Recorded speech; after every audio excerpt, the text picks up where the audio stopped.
여러분, 지난주에 우리가 말씀 뭐 나누는지 혹시 기억나십니까? 네, 주기도문 했었잖아요, 그죠? 주님께서 가르쳐 주신 기도에 대해서 말씀을 나누었습니다. 여러분, 주기도문은 굉장히 중요하죠. 그래서 우리가 매주 예배 드릴 때 노래로 이 주기도문을 우리가 하나님 앞에 기도로 드리는 것입니다. 그래서 살펴볼 것이 이 주기도문에는 너무너무나 많죠. 그럼에도 불구하고 우리가 놓치고 있는 몇 가지를 우리가 함께 나누어 봤습니다. 그게 세 가지인데요. 그 세 가지가 무엇이냐면, 첫째로 주님께서 가르쳐 주신 기도, 이 기도 안에 꼭 들어가고 제일 중요한 것이 무엇이라고요? 바로 찬양이라는 것입니다. 주님께서는 그렇게 가르쳐 주신 거예요. 기도는 하나님을 창조주로, 구원자로 그렇게 믿고 그분에게 드리는 기도가 되어야 된다. 그래서 우리가 기도하는 대상이 어떤 분인지를 알게 되면 자연스럽게 나올 수밖에 없는 게 하나님을 높이는 일, 찬양하는 일이기 때문에 이 기도는 그분을 인식하는 순간 찬양으로 시작할 수밖에 없다라는 것을 알려주셨습니다. 두 번째로는요, 기도는 우리의 뜻을 위한 기도가 되어서는 안 된다는 거예요. 기도하는 것은 하나님의 뜻을 이루기 위해서 애쓰는 것, 그렇게 하나님 앞에 나아가는 것, 그것이 바로 기도라는 것입니다. 그리고 이렇게 하나님의 뜻이 나에게 이루어지는 것, 하나님 나라가 이 땅에 이루어지는 것, 그것이 나에게 가장 행복하고 나에게 가장 좋은 일이라고 하는 이 믿음이 있어야 하나님의 뜻을 이루어가고 그것들을 통해서 온전해지는 삶을 살아갈 수 있게 된다는 것입니다. 세 번째로는요, 온전함을 위해서 간구해야 된다는 거예요. 내 욕심을 위해서 간구하는 것이 아니라 온전한 삶을 위해서 기도하는 것이 하나님께, 우리 주님께서 우리에게 가르쳐 주신 기도라는 것이죠. 내 욕심이 아니라 생명에 필요한 것들을 구하는 것이죠. 그래서 제일 처음 뭐가 나옵니까? 먹고 사는 문제, 일용할 양식에 대한 기도가 나오잖아요. 그리고 온전하게 살기 위해서 이 도덕과 가치의 문제, 이 죄에 대한 문제가 나오게 되는 것입니다. 그리고 그 문제를 극복하고자 하는 결단이 그 기도 안에 들어가 있어야 한다는 것입니다. 우리가 바르게 행복하게 살기 위해서 해야 되는 것들, 감당해야 되는 것들, 이걸 잘 감당할 수 있도록 도와주십시오 하는 이 간구가 이 기도 안에 들어가면 온전한 기도가 된다라고 주님께서 제자들에게 또한 우리들에게 가르쳐 주신 기도의 형식들입니다. 여러분들 이렇게 기도하셔서 늘 기도 가운데 삶이 온전해지고 승리하시는 그런 저와 여러분들 다 되시기를 우리 주님의 이름으로 축원드립니다. 오늘은요, 제목이 뭐죠? 네, 응답받는, 요즘 기도가 많아요. 왜 기도가 많을까요? 주제가 기도해야 되겠죠. 우리 박우혁 장로님이 그 예배의 반을 이끌어 주십니다. 기도해야 되기 때문입니다. 기도할 때이기 때문입니다. 우리가 건축을 하는데요, 건축을 우리가 직접, 예전 같은 경우는 뭐 돌을 성도님들이 가져와서 쌓고 막 이런 일들이 있었어요. 제가 이전에 헌신했던 서울의 해방교회 같은 경우는 지금은 그 모습이 아니에요. 옛날 교회는 돌들을 가져와가지고 성도님들이 일일이 쌓았어요. 근데 그 구조물을 계속 유지하지 못하는 게, 그렇게 성도들이 쌓다 보니까 위험해가지고, 이게 이제 무슨 진단이죠? 거기에서 허가가 안 나가지고 새로 증축을 하면서 교회를 새롭게 지었었습니다. 어쨌든 옛날에 성도님들이 쫙 이렇게 나와서 막 공부리도 치고 막 이랬는데 요즘은 그렇지 않죠. 시공사가 와서 다 합니다. 그리고 설계사가 설계한 대로 잘 되는지 감리도 하고 다 합니다. 우리는 뭐 해야 됩니까? 기도해야 돼요. 기도하면서 거기에 마음을 드리고, 기도하면서 내가 하려고 하는 무엇인지 생각하고, 기도하면서 교회가 지어지면 그 다음에 우리가 뭘 할지, 하나님 앞에 내가 어떻게 헌신할지, 어떻게 나아갈지, 우리 교회가 어떻게 돼야 될지, 여러분들 다 꿈이 있었지 않습니까? 교회란 이런 것이어야 돼 했던 그러한 기대들이 여러분들 안에 있지 않습니까? 그 기대에 내가 부합하려면, 하나님의 뜻이 이 땅에 이루어지는 것 같이 내 기도가, 하나님의 뜻이 우리의 교회에, 우리의 삶에 이루어지려면 내가 지금 무엇을 해야 되는가, 그것을 알기 위해서 우리는 기도해야 됩니다. 기도해야 될 겁니다. 앞으로 이제 계획이 나오겠지만 어느 일정 시간이 지나고 나고 완공 시점이 다가오게 되면 우리가 릴레이 기도도 하고 마음을 전체를 모아서 이 일이 실제 우리가 많은 돈을 내서 하는 건 아니지만 우리가 참여할 수 있는 영적인 공간들을 만들려고 합니다. 그래서 여러분들 기도하는 마음의 준비들을 하고 지금부터 기도를 조금씩 해야 돼요. 기도라고 하는 게 삶의 기도지. 맞습니다. 틀린 말이 아니에요. 그러나 이런 특별한 이벤트가 있을 때는 정한 시간과 에너지를 들여야 돼요. 그러면 교회가 지어지고 나면 이게 우리 교회가 돼요. 기도하지 않는 사람, 아무것도 하지 않는 사람은 우리 교회일 수가 없어요. 여전히 다른 교회. 내가 그냥 예배 드릴 것이 없어서 한 번씩 나아가는 교회가 될 뿐입니다.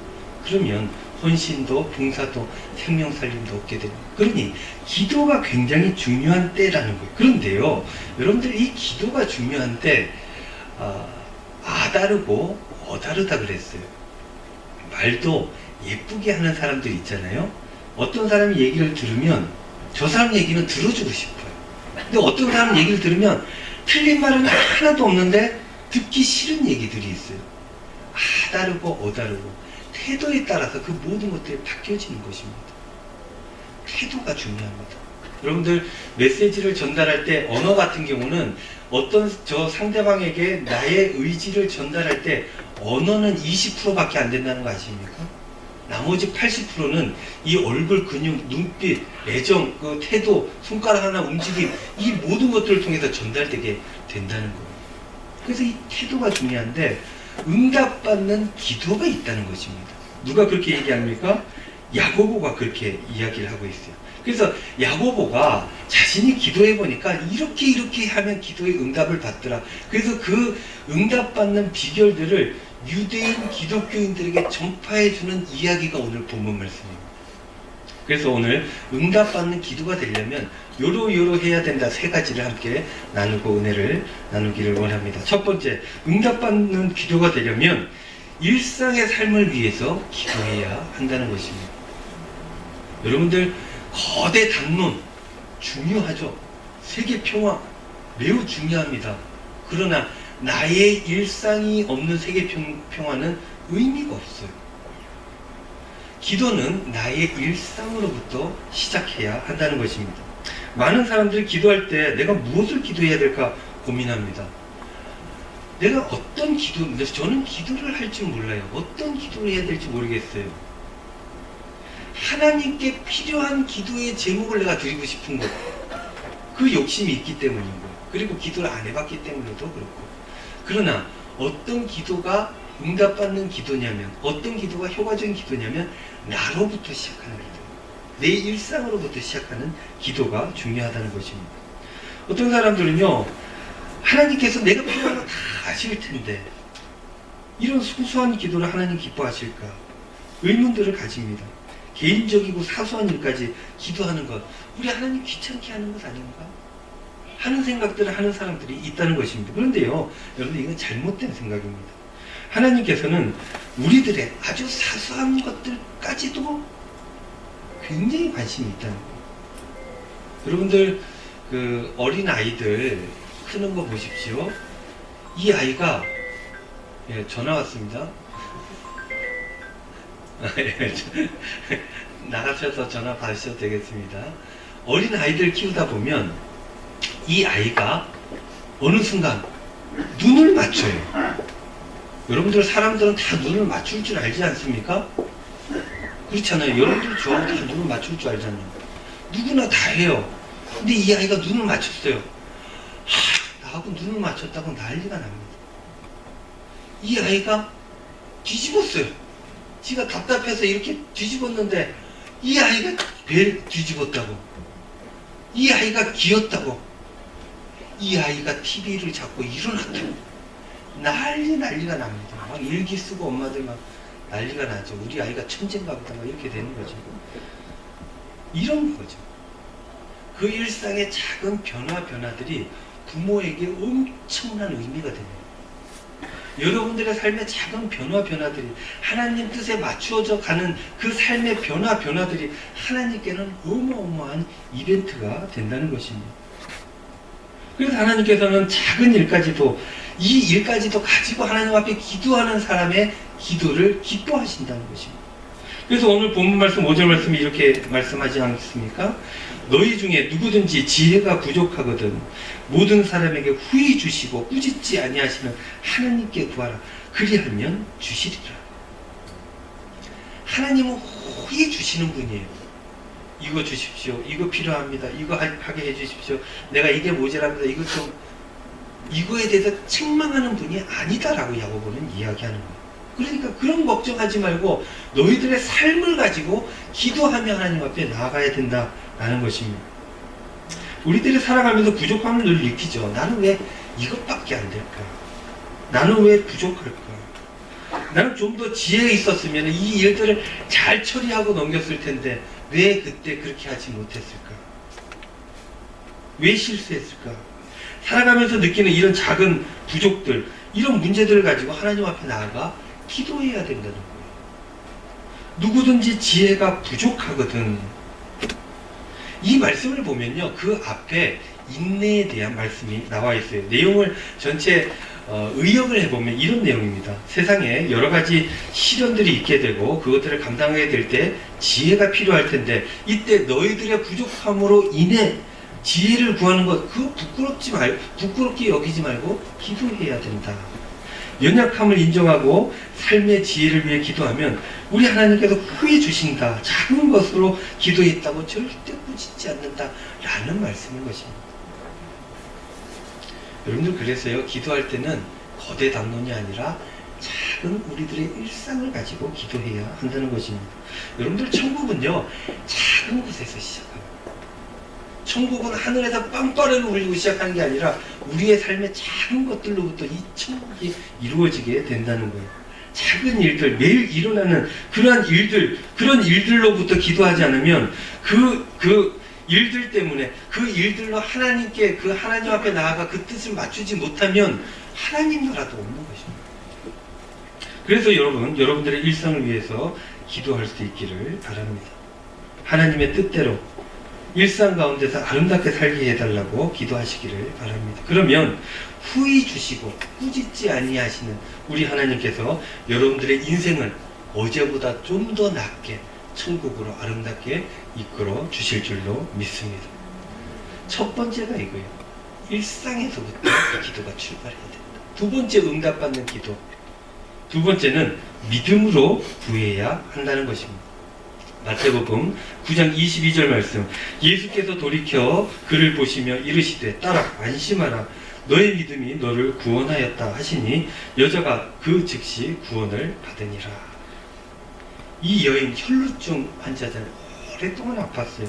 그런데 이 여인이 예수님에 대한 소식을 듣고 예수님을 찾아가고 예수님 옷자락이라도 만지기만 한다면 내 병이 나을 것이다 라고 믿었다는 거예요. 그 믿음이 어떻게 됩니까? 행동으로 나타나게 돼요. 야고보서의 중요한 이야기 아닙니까? 믿음과 행함은 같이 가는 거예요. 그래서 믿는 사람들은 움직이게 되어 있습니다. 그렇게 이 여인이 움직여서 예수님께 나아갔고 그렇게 실제 행동했더니 예수님께서 뭐라 그래요? 내 믿음이 너를 구원하였다 라고 이야기를 하면서 치유를 선포해 주셨다는 거죠. 예수님께서 가장 많이 썼던 멘트 중에 하나가 이거예요. 믿음대로 될지어다. 믿음이 너를 구원하였다.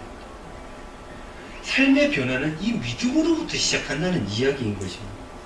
여러분, 기도함에 있어서 이런 믿음이 중요한 거예요. 믿음이 없이는 의심하는 기도는 아무런 능력이 없습니다. 기도 자체가 의미가 있겠지. 아니요. 의심하는 마음으로 하면 아무것도 안 됩니다. 오히려 안 하니만 못합니다. 의심하는데 기도를 했어요. 그러면 뭐 몇 프로라도 이루어지겠지? 더 나빠집니다. 믿음을 가지고 기도하는 이들이 능력을 받게 되는 것. 그 능력이 역사를 일으키게 되는 것입니다. 이 믿음은요, 자신에 대한 믿음이 아닙니다. 나는 할 수 있어. 이런 믿음이 아니라는 거예요. 하나님에 대한 믿음입니다. 나는 할 수 있어가 아니라 하나님은 할 수 있어. 그러니 하나님께서 사랑하시는 나를 이끌어 주시는데 하나님의 인도함이 있는 나는 할 수 있어요. 이게 바로 믿음의 기도라는 것입니다. 이 믿음, 어떤 믿음입니까? 하나님, 그분이 창조주시라는 믿음. 하나님께서 이 세상을 전체를 운영하신다는 믿음. 하나님께서 나를 사랑하신다는 믿음. 나를 사랑하시는 하나님께서 나를 선하게 이끌어 주신다는 그 믿음. 하나님 뜻대로 순종했을 때 내가 끝내 승리한다는 그 믿음. 세상의 가치가 아닌 하나님의 생명의 가치로 살아갈 때 끝내 성공할 수 있다는 그 믿음.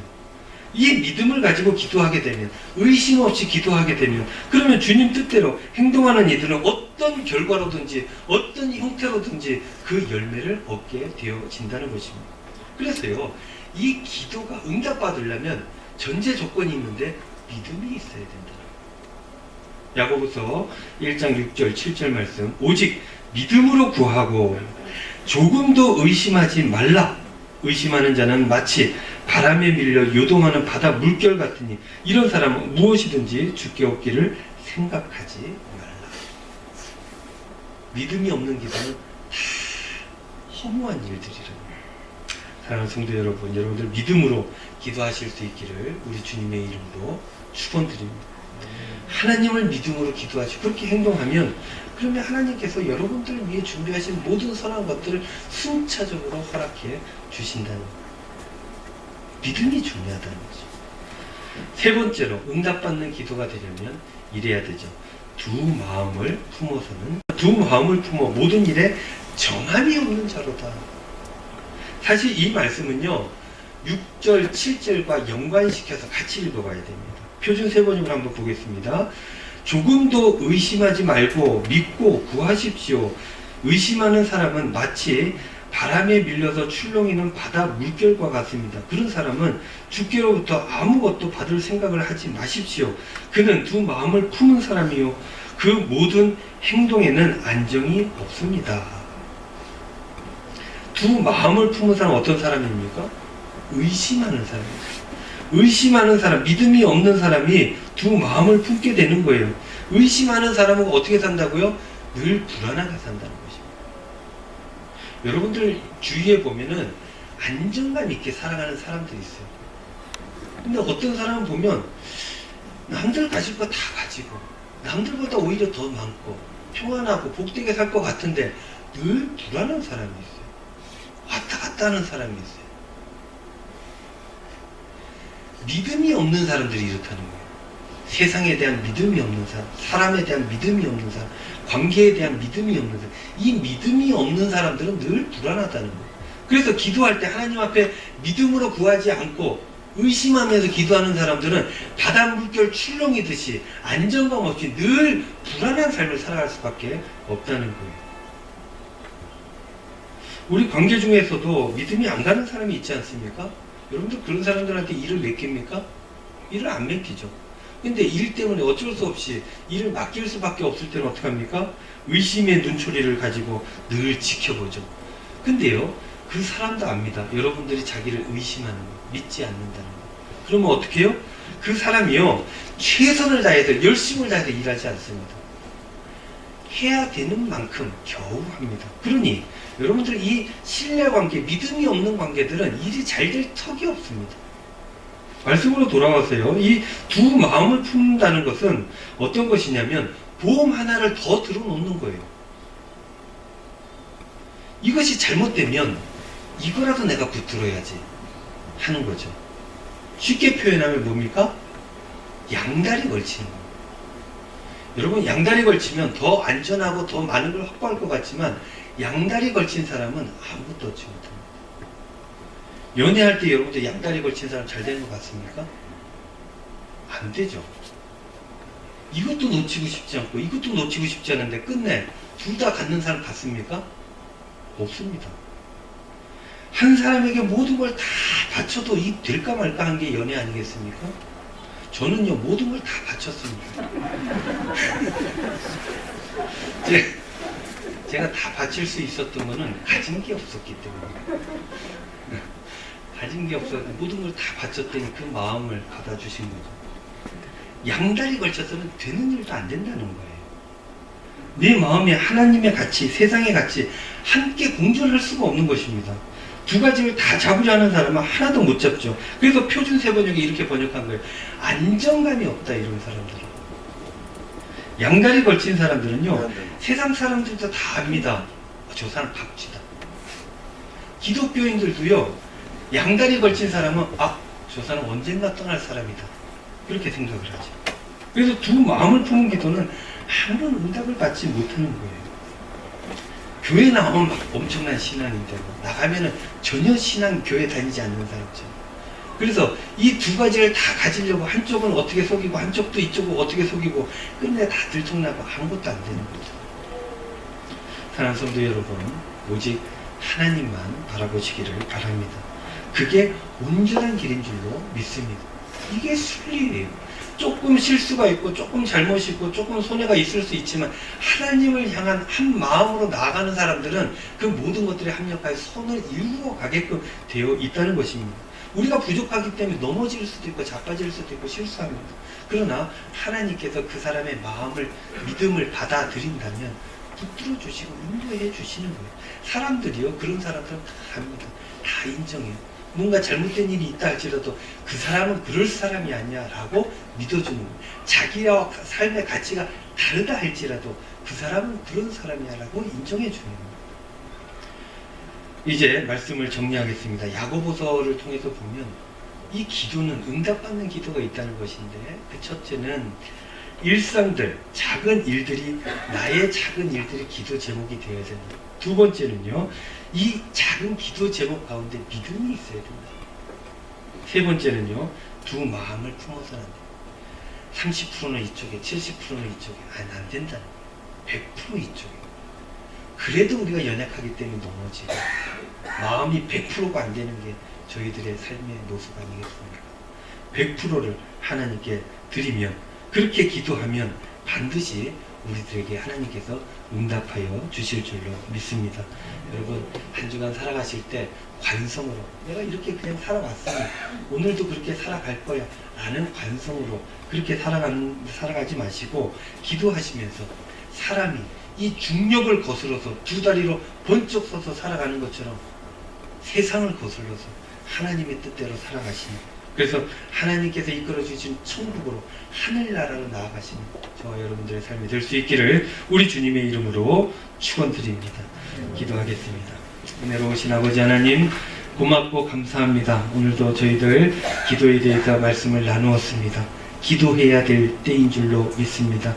믿음으로 기도하게 하여 주시고, 우리들의 작은 실천의 제목들 가지고 기도하게 하여 주시고, 오직 하나님만 바라봐서 이 기도가 응답받게 하여 주시고, 우리 성도님들 한 분 한 분이 다 응답받음으로 우리 은광교회가 복되고 아름답게 세워지게 하여 주시고, 그래서 세상을 향해 주님의 뜻을 실천하는 아름다운 생명 살림의 역사 가운데 들어가는 저희들의 삶이 될 수 있도록 축복하여 주시옵소서. 감사드리며 예수님 이름으로 기도하옵나이다. 아멘.